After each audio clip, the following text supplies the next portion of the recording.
Video ini membahas kekerasan seksual.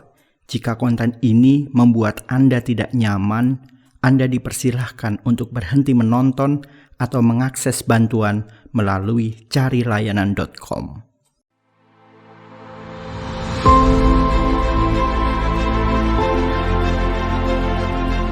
Ancaman kekerasan seksual dan kekerasan berbasis gender terus meningkat dan bisa terjadi pada siapa saja, kapan saja, dan di mana saja. Kita tidak boleh tinggal diam. Sebagai sekutu, masing-masing dari kita bisa mengambil bagian untuk menghentikan kekerasan berbasis gender ini. Jadi pendapatku tentang kekerasan berbasis gender di Indonesia itu lebih ke kurang ya, kayak masih rawan, terutama dalam aksesibilitas bagi penyandang disabilitas. Nah, beberapa tahun belakangan ini aku sebagai penyandang disabilitas tuh sedih sih sebenarnya, karena kekerasan berbasis gender banyak terjadi di lingkungan disabilitas, penyandang disabilitas juga. Hal yang masih kurang adalah akses hukum dan akses di mana penyandang disabilitas itu benar-benar diperhatikan, dan terutama yang sangat tersorot itu penyandang disabilitas mental dan penyandang disabilitas tuli. Dari situ nggak cuma mereka tapi seluruh disabilitas itu kurang akses akan pengetahuan apa itu kekerasan berbasis gender, dan akses hukumnya juga tidak memadai gitu untuk mereka membela diri mereka. Dan aku berharap bahwa dengan adanya diskusi-diskusi kekerasan berbasis gender seperti ini, masyarakat terutama pemerintah akan menjadi lebih aware akan pentingnya aksesibilitas bagi penyandang disabilitas untuk mengetahui apa itu kekerasan berbasis gender dan bagaimana mereka membela diri mereka.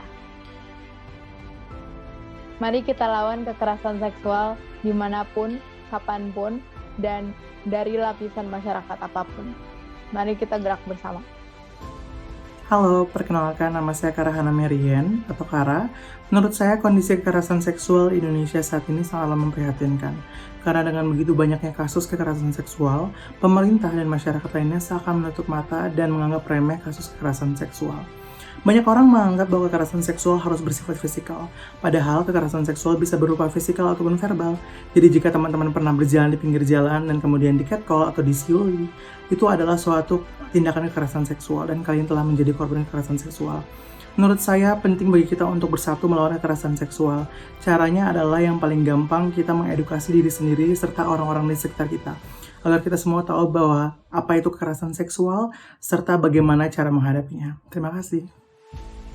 Cara menjadi sekutu yang baik dalam upaya perlawanan kekerasan seksual adalah menyadari bahwa semua kekerasan berbasis gender terhadap perempuan, terhadap anak-anak, terhadap minoritas seksual, dan lain-lain berasal dari memandang manusia bukan sebagai subjek yang memiliki kedaulatan, tetapi memandang manusia sebagai objek yang boleh direndahkan, boleh dilecehkan, dan dianggap benda begitu saja.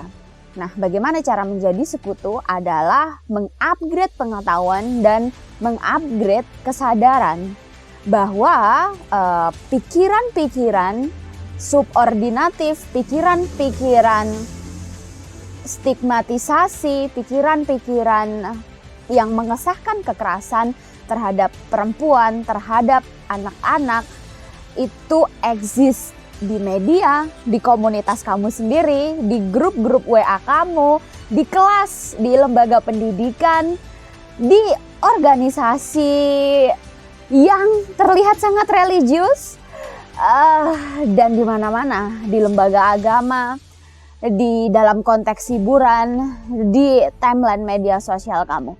Dan ketika kamu menyadari itu, sadarilah bahwa that's not good dan harus dilawan. Dan jadilah hero untuk melawan itu semua.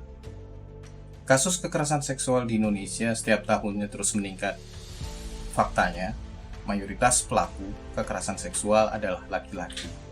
Oleh karena itu, kita sebagai laki-laki punya tanggung jawab besar untuk terlibat dalam upaya menghentikan kekerasan seksual di Indonesia.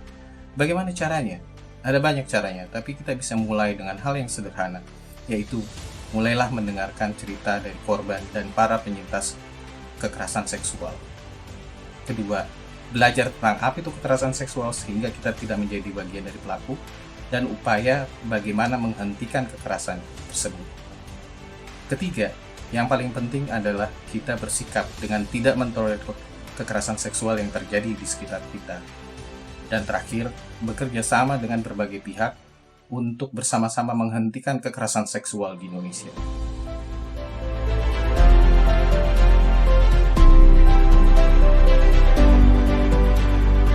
Perubahan hanya akan terjadi ketika terbangun pengetahuan dan kesadaran masyarakat.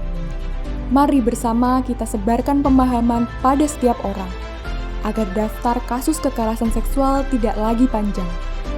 Ayo berjuang bersama memerdekakan Indonesia dari kekerasan seksual.